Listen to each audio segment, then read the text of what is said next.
Anda masih di Metro Kini, pemirsa. Anggota DPRD DKI Jakarta tidak akan mendapatkan mobil dinas yang akhirnya bisa dicicil dan dimiliki. Gubernur DKI Jakarta Basuki Cahayapurnama mengatakan anggota DPRD DKI Jakarta tidak akan mendapatkan mobil dinas yang akhirnya bisa dimiliki. Mobil yang diberikan hanya bersifat pinjaman. Ahok mengaku sempat ada wacana untuk memberikan mobil dinas kepada anggota dewan yang akhirnya bisa dimiliki dengan cara mencicil. Apalagi mobil dinas yang diberikan kerap dalam kondisi rusak saat dikembalikan pasca purna tugas. Menurut Ahok, wacana tersebut ternyata tidak bisa dijalankan karena aturan yang tidak membolehkan, sehingga mobil operasional yang diberikan hanya bersifat pinjaman dan harus dikembalikan saat purna tugas.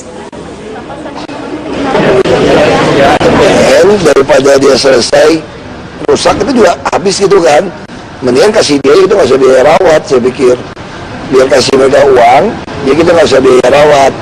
Ternyata nggak boleh, ya udah nggak boleh, ya ikutin yang pola lama. Sebuah jembatan layang atau flyover di Makassar, Sulawesi Selatan kembali menjadi sorotan karena menjadi jalur maut.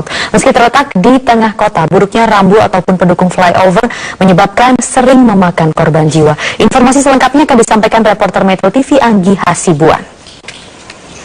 Anggi, apa flyover ini memang sebegitu parahnya sehingga disebut flyover maut? Ya, Maria, memang sebegitu parahnya karena kondisinya adalah ini adalah flyover yang biasa digunakan untuk titik massa bertemu, biasanya digunakan untuk demonstrasi atau juga misal kelompok massa lainnya. Di lain sisi bahwa ada cerita maut di mana saya berdiri kali ini, Maria, ini adalah flyovernya pas di tengah kota. Nah, kondisinya adalah jika misalnya kita melaju kencang sekali di sini, terkadang ini suka miss, dan yang dilihat sekarang ini, Maria, ini adalah tembok pembatasnya. Ini sebenarnya adalah salah satu jalur yang akan dibangun kemudian hari, namun ini sering miss oleh pengendara dan sering ditabrak, dan akhirnya yang pengendara ini akan langsung jatuh ke bawah, dan ini seringkali menjadi korban atau juga menjadi kasus-kasus yang terjadi. Terakhir kali adalah pada 1 September 2015 yang lalu. Kita lihat bagaimana penelusuran atau lokasi ini oleh rekan saya, Deborah.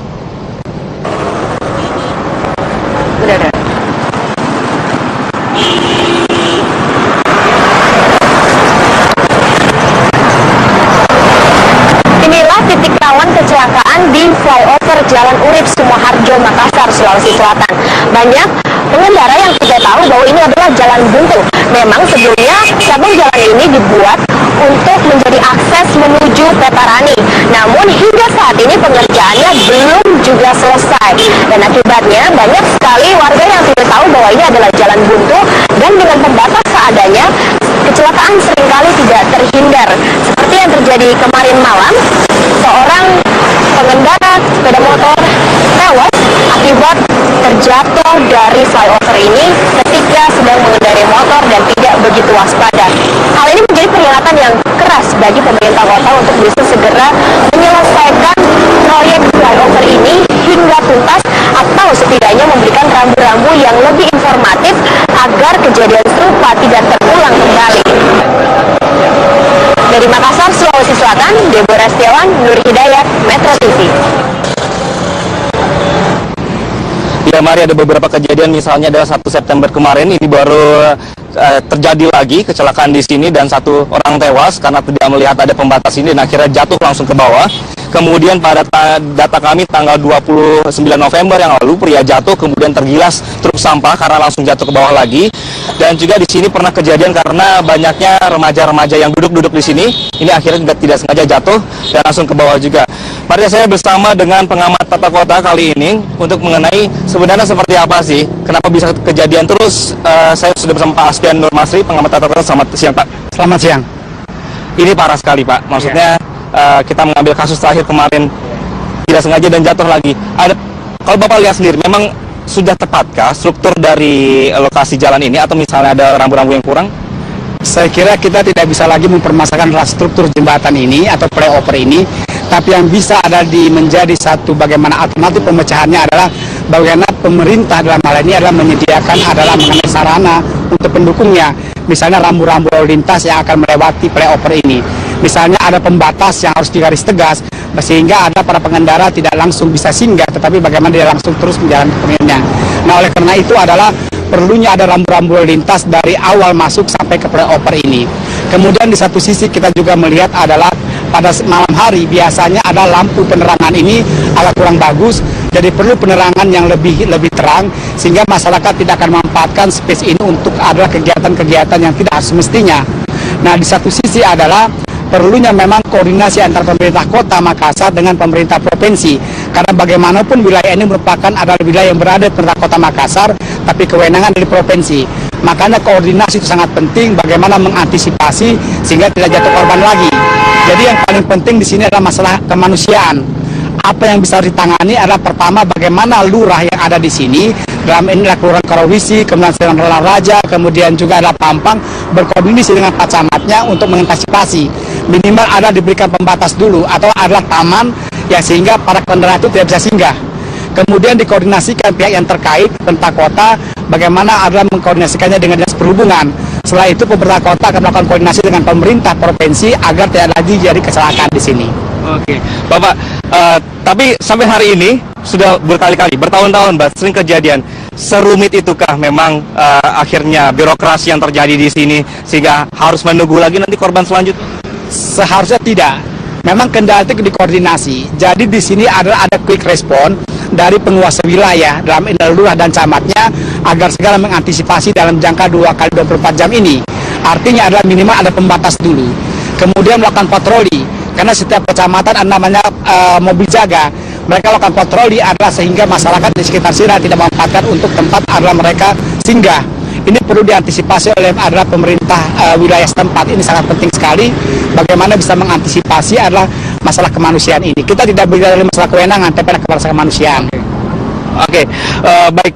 Salah satu yang penting adalah tadi ruang public space-nya diperbesar, ya Pak ya. Artinya bagaimanapun di Makassar ini kan penduduknya 1,7 juta jiwa. Public space itu sangat kurang. Jadi perlu ada penambahan public space. Misalnya kalau kita memandang ke sebelah sana, itu adalah ruang yang bisa dijadikan taman oleh pemerintah provinsi. Oleh sebab itu juga misalnya ada tempat-tempat untuk rekreasi tidak ditutup hanya sampai jam 6 malam. Seperti Benteng Sembopu perlu dibuka sampai malam hari. Oke, baik Bapak. Ini kita akan dengarkan dulu. Ini ada tanggapan juga dari pemerintah Kota Makassar tentang kejadian yang ada di sini. Berikut adalah dari Sabri. Ini adalah asisten 1 bidang pemerintahan tata kota Makassar. Untuk flyover Makassar, saya kira konstruksi sudah benar ya, rencana bangunnya sudah benar. Ada sedikit kosong di situ, diharapkan seandainya misalnya ada kendaraan yang macet pas di atas itu di puncak, maka bisa didorong ke kiri sedikit atau ke kanan supaya menghindari tidak terjadinya penyempitan jalan. Ke depan itu kan diharapkan flyover itu juga berfungsi untuk penyambung ke jalan layang di Makassar, di Petarani. Saya kira nanti konstruksi ke depan itu lebih tahu seserap. Ya, tadi pernyataan dari Kota Makassar, Bapak, dan terima kasih juga untuk kebersamaan kami di sini. Dan Maria, begitulah bahwa ada satu lagi PR dari Kota Makassar mengenai kondisi yang ada, ini tepatnya di tengah kota, supaya bagaimana tidak terjadi lagi ada korban jiwa di sini. Maria. Baik, semoga pemerintah Makassar segera merespon ya kekhawatiran ini. Anggia Sibuan, terima kasih untuk informasinya. Setelah KPU menetapkan Imam Abror tidak memenuhi syarat sebagai calon peserta Pilkada Surabaya, Partai Amanat Nasional mengatakan akan tetap mengusung pasangan calon. Kita sudah bergabung dengan Eva Wondo langsung dari Surabaya. Eva, siapakah sekiranya yang akan dicalonkan oleh PAN sejauh ini?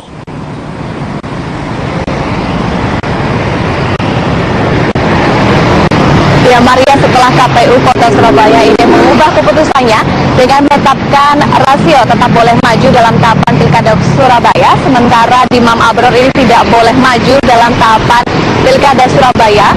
Ini sejumlah nama tengah disiapkan oleh Partai Amanat Nasional yang juga merupakan partai pendukung dari rasio.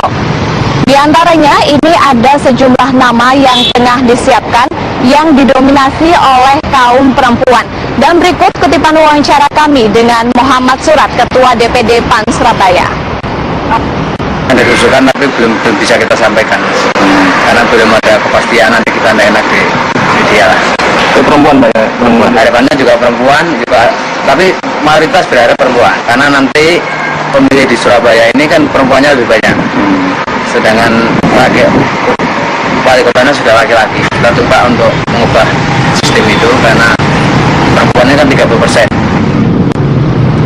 Terkait dengan nama-nama yang akan diajukan ini, setidaknya Partai Amanat Nasional dan Demokrat ini telah menyiapkan 3 nama Sri Kandi, yang 2 diantaranya merupakan berasal dari birokrat dan 1 yaitu merupakan dari kader politik begitu. Di antaranya yaitu yang pertama Esti Martiana Rahmi yang merupakan mantan Kepala Dinas Kesehatan Surabaya, yang kedua Endang Caturahwati, mantan Kepala Dinas Perindustrian Perdagangan Surabaya, dan 1 lagi yaitu Lucy yang merupakan kader Demokrat yang juga merupakan mantan DPR RI dari daerah pemilihan Jawa Timur. Dan kini Partai Amanat Nasional dan juga Demokrat tengah menggodok nama-nama ini dalam jangka waktu 1 hingga 2 hari ke depan. Dan berikut kutipan wawancara kami dengan Suyoto, Wakil Ketua Umum Partai Amanat Nasional. Jadi kira-kira kemungkinannya itu siapa penggantinya. Nah, mungkin hari ini akan dimatangkan Pak besok, karena kita akan memanfaatkan bahwa pada tanggal 6 nanti kita akan daftarkan lagi dan Pak rasio dengan calon kita yang sekarang sedang kita matangkan ini. Ada menambah tunggu-tunggu.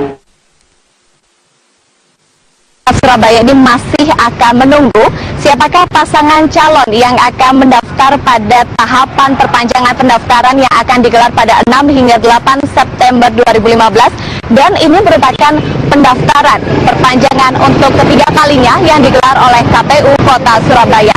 Untuk sementara demikian dapat kami laporkan dari Surabaya, kembali ke Anda Maria di Jakarta. Eva Wondo, terima kasih untuk informasinya. Cuaca laut yang kurang baik, jemaah haji dari Pulau Banyu, Kabupaten Bulungan tiba dengan selamat di Pelabuhan Tengkayu 1 Tarakan, Kalimantan Utara dengan menumpang kapal cepat atau speedboat.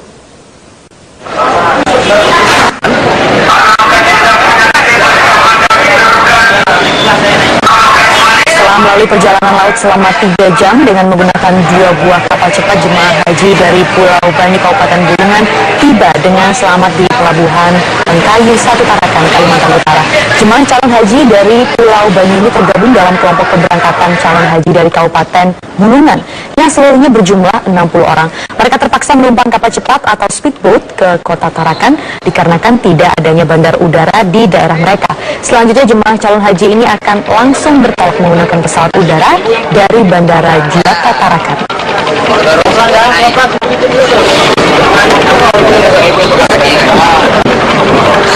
Sebanyak 103 jemaah calon haji asal Kota Bitung, Sulawesi Utara berangkat menuju Tanah Suci. Isak tangis keluarga mengiringi langkah para jemaah calon haji menunaikan rukun Islam kelima itu.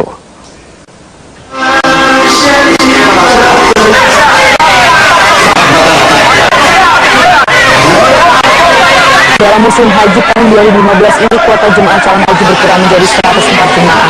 1 jemaah diantaranya batal berangkat karena sakit. Para jemaah calon haji ini terlebih dahulu menginap di asrama haji Manado selama semalam dan akan diberangkatkan dari Kota Bitung menuju Tanah Suci dari embarkasi Balikpapan hari ini. Wali Kota Bitung, Hani Sondak, rencananya akan melepaskan rombongan para calon haji menuju ke Tanah Suci. Bus yang akan membawa jemaah haji